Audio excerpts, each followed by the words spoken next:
Selamat pagi Bapak Ibu semua, terima kasih pada hari ini sudah datang di Power Focus Pagi tanggal 31 Juli 2017, hari pertama yaitu hari Senin. Dan sebelum itu kami akan mereview terlebih dahulu tentang perdagangan kemarin untuk gambaran untuk Bapak Ibu. Yang pertama adalah hari perdagangan kemarin. Oke, saya perbesar dulu terlebih dahulu Bapak Ibu.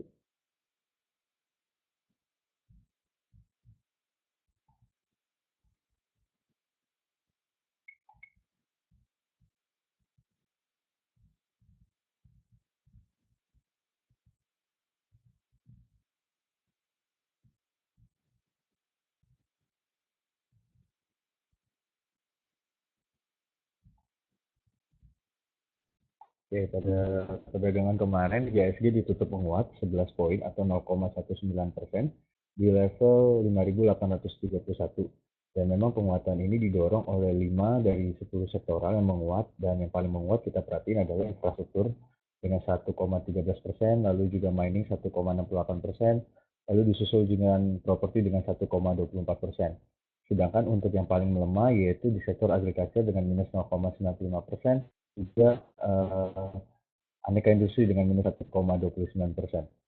Lalu kalau kita perhatikan pada perdagangan kemarin juga, oke, pada perdagangan kemarin juga aneka industri minus 1,29% di level 1.363. Dan memang kita perhatikan juga ada beberapa sentimen yang membuat perdagangan IHSG menurun. Di salah satunya adalah finance juga, trade, dan manufaktur. Lalu kalau kita perhatikan pada perdagangan secara keseluruhan global, tiga dari lima sektor indeks, yaitu pertama Hang Seng, Nikkei, dan Asia 100 ditutup melemah. Lalu juga Dow Jones, Edo menguat, sedangkan gold mencatatkan penguatan 0,83% di level 1.269. Oil juga menguat 1,36% di level 49,71. Lalu coal naik 0,89% di level 84,30. CPO melemah 0,89% di level 2.653. Dan yang terakhir adalah USD menguat terhadap rupiah di level 13.324. Dan memang kalau kita perhatikan, ini berkorelasi lurus dengan saham-saham yang bergerak di mining, ya, karena memang harga komoditasnya juga menguat ya.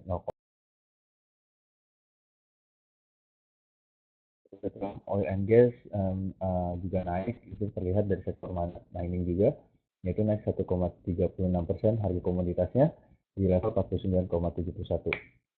Dan melihat pada perdagangan kami kemarin, kami akan memprediksikan hari ini IHSG atau komposit akan bergerak cenderung melemah, namun melemahnya itu terbatas Bapak Ibu, dikarenakan juga dari titik volume juga memang dalam indikator ini tergolong rendah ya dibandingkan hari-hari kemarin. Maksud saya di hari tanggal 25 Juli, dan memang masih ada indikasi adanya pelaku pasar masih mencermati data-data laporan keuangan kuartal 2 pada minggu ini, supaya dan itu memberikan kalau misalnya ada beberapa perusahaan yang bagus, ini juga akan mendongkrak IHSG untuk bergerak menguat. Namun kalau saya perhatikan untuk sampai tanggal 31 Juli nanti, ada potensi pergerakannya memang cenderung sideways ya. Namun kalau kita perhatikan sideways ada cenderungan pelemahan dikarenakan ada candle hammer ya, yang memberikan adanya titik reversal untuk perubahan arah untuk bearish untuk prediksi hari ini. Jadi kalau kami perhatikan adalah untuk hari ini IHSG akan cenderung sideways ke bearish, dalam arti support di level 5.813 dan resisten di 5.840. Itu untuk IHSG. Lalu kita lanjut juga untuk hari ini adalah berita-berita. Yang pertama dari PTBA. Sekarang PTBA fokus ke pasar Cina dan India, dan memang kalau kita perhatikan harga batu bara merangkak naik, dan memang strategi PTBA untuk mendapatkan cuan yaitu melakukan penetrasi pasar ke Cina dan India. Dan Abdib Abu Idila, sekretaris perusahaan PT Bukit Asa, mengatakan dengan kenaikan harga batu bara ini, pihaknya masih melakukan strategi optimasi. Maksud saya adalah optimisasi dan efisiensi. Tentu saja kami berharap kenaikan harga batu bara ini akan terus berlanjut. Beliau menjelaskan, dari sisi operasional juga kenaikan harga batu bara dapat memberikan ruang fleksibilitas yang tinggi untuk melakukan optimasi. Sedangkan dari sisi penjualan batu bara tahun ini strategi PT BA masih melakukan testasi pasar untuk penjualan low to medium range colliery untuk pasar ekspor Cina dan India. Dan memang dengan kenaikan harga ini, PT BA berharap mencapai target produksi dan volume penjualan yang ditetapkan sebelumnya. Dan kenaikan produksi dan penjualan tidak bisa dilakukan dengan spontan, tetapi harus dipenuhi dengan kaidah good mining practice untuk keberlangsungan perusahaan dan terhadap lingkungan. Dan juga kalau perhatikan sebagai catatan juga PTB menargetkan produksi batubara mencapai 22,37 juta ton di 2017 dan ini naik dari angka sebelumnya yang 19,95 juta ton dan naiknya sekitar 12,13%. Dan ini untuk emiten PTB dan ini memberikan sentimen positif untuk ada pergerakan nanti dari harga saham dan memang kalau kita perhatikan PTB ini memang sudah dalam cenderung uptrend ya Bapak Ibu. Lalu kita lanjut lagi ke LPCK Bapak Ibu, ini ada berita. Sebentar.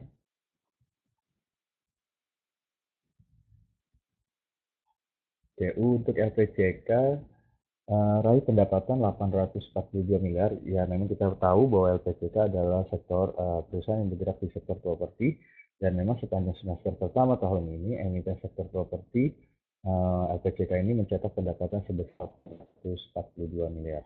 Dan memang Presiden Direktur dari PT sekarang yaitu Toto Bartolomeus mengatakan bahwa pendapatan dari sektor hunian dan apartemen berkontribusi sebanyak 635 miliar atau menyumbang 75% dari total pendapatan.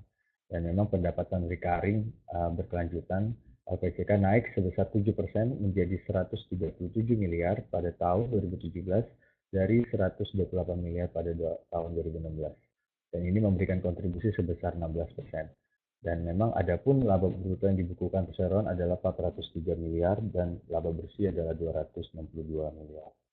Dan memang Pak Toto menambahkan bahwa total aset perseroan bertumbuh dari 5,65 triliun menjadi 6,22 triliun masing-masing pada tanggal 31 Desember 2016 dan 30 Juni 2017. Dan memang saat ini juga PCK memulai pembangunan kota baru berskala internasional yang diberi nama Mekarta dengan nilai proyek melebihi 278 triliun rupiah dengan Orange Country sebagai kawasan pusat niaga. Dan memang kalau kita lihat lokasi kota raksasa Mekarta ini berada di koridor timur Jakarta Bandung ya, dan dikelilingi sejumlah kota baru seperti Lipo Cikarang, Jababeka, dan MN 2001. Dan ini berita ini memberikan sentimen positif untuk perdagangan FPK pada hari ini dan kita lihat adalah peningkatan dari pendapatan ini juga menarik ya untuk kita lihat nanti di semester kedua apakah kita tetap berada secara fundamental baik atau memang di semester kedua malah menurun. Nanti kita akan perhatikan secara estimasinya. Dan sebelum itu kita akan lanjut di Sochi. Sochi ada berita hari ini yaitu Sochi andalkan bisnis ke kapal tanker dan memang Sochi berjalan untuk saat ini sudah berjalan stabil dengan ekspansi pembelian kapal tanker baru yang menjadi andalan pemasukan. Hingga akhir tahun Sochi menganggarkan capex atau dana belanja modal sekitar 30 juta US dollar hingga 50 juta US dollar. Dan Sochi akan menggunakan belanja modal ini untuk kapal baru dan memang belum ada kepastian capex ini bisa untuk membeli beberapa kapal baru menurut Direktur Keuangan Sochi Paulana Marlina. Dan Paula menambahkan pihaknya akan kembali membeli kapal tanker dengan ukuran medium pada kuartal 3 tahun 2017. Dan Paula berharap kontribusi dua kapal tersebut bisa menambah pendapatan Sochi di tahun 2017. Lalu kita lanjut yang terakhir adalah dari berita dari INDF dan memang kita lihat pendapatannya tumbuh 4,6%. Emiten makanan dan minuman PT INDF mencatatkan pertumbuhan pendapatan sebesar 4,6% pada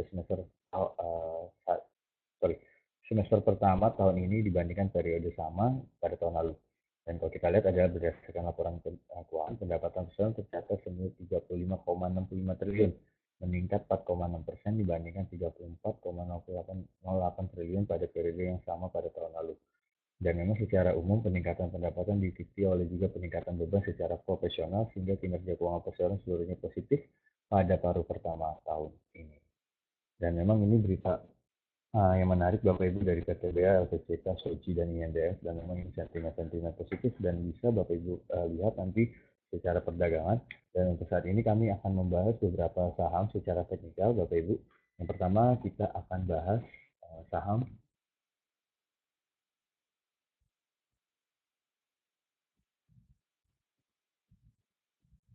Oke, kita akan membahas pertama adalah saham Soci. Oke, untuk saat ini kalau kita perhatikan adalah pergerakan Soci ini menarik ya, karena kan memang sudah meninggalkan area supportnya 285 dan kita lihat area support paling bawah yaitu area 277 sampai dengan 280, 208, dari area 280 sampai dengan 285. Ini menarik dan memang sudah masih bergerak ke atas. Bapak Ibu, ini bisa untuk kita beli Bapak Ibu area Soci di area di sini, yaitu kita perhatikan di 301 ya. Untuk saat ini kami sarankan untuk Bapak Ibu bisa membeli di area 265 sampai dengan 300, maaf maksud saya 302 untuk spekulasi buy dengan target paling rendah di 320. Untuk saat ini bisa, karena kalau kita lihat pola uptrend ini masih menguat ya, kalau karena dilihat ada indikator stokastik yang masih area menguat. Jadi kalau saya pikir ini area terbaik untuk Bapak Ibu bisa membeli di area 285 sampai dengan 302 dengan target resisten di 320. Karena memang kalau ini bisa spekulasi itu memang indikator stokastik sudah keluar dari zona oversold dan masih cenderung menguat untuk sampai zona overbought. Ini untuk analisa dari saham Soci. Lalu kita lanjut untuk saham selanjutnya, INDF. Oke, untuk INDF pada saat ini kalau saya sarankan kita untuk hold terlebih dahulu Bapak Ibu, dikarenakan trennya sedang dalam tren koreksi penurunan dulu ya. Ini terlihat dari garis dan memang dari Bollinger Bands juga memang sudah berada di lower bounds. Namun untuk saat ini kalau Bapak Ibu mau mau membeli, saya sarankan berada di harga 8.400.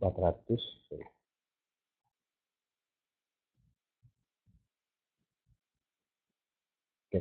Kalau saya sarankan adalah Bapak Ibu bisa membeli di 8.500 ya untuk saat ini. Jadi kalau saya sarankan kalau misalnya harga itu masih bisa masuk dari 8.500, ini saya sarankan bisa masuk. Namun kalau di 8.600 saya sarankan hold dulu terlebih dahulu karena memang masih ada potensi penurunan masih terjadi di area supportnya 1.400 sampai dengan 8.500 ya untuk area supportnya. Jadi kalau saya sarankan untuk Bapak Ibu untuk saat ini pergerakannya masih cenderung ke bawah ya, turun, dan ini terlihat dari indikator stokastik yang sudah dari zona overbought menuju oversold yang mengindikasikan masih adanya pola penurunan. Terlihat dari indikator volume juga masih minim. Jadi saya sarankan untuk memang ada beberapa pelaku pasar yang masih bisa lihat NDF dan masih wait and see. Jadi saya sarankan area belinya nanti bisa di 8.400 sampai dengan 8.500 dengan target resistennya di 8.750. Ini untuk INDF. Jadi kalau untuk sekarang di 8.600 misalkan hold saja terlebih dahulu Bapak Ibu, jangan masuk dulu karena masih kemahalan sih untuk pribadi saya. Namun kita bisa beli di area 8.400 sampai dengan 8.500 untuk buy on weakness, untuk target di 8.750 itu INDF.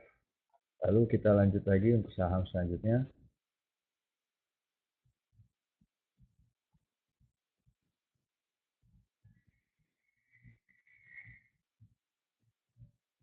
Oke, kita lihat akan Aceh ya.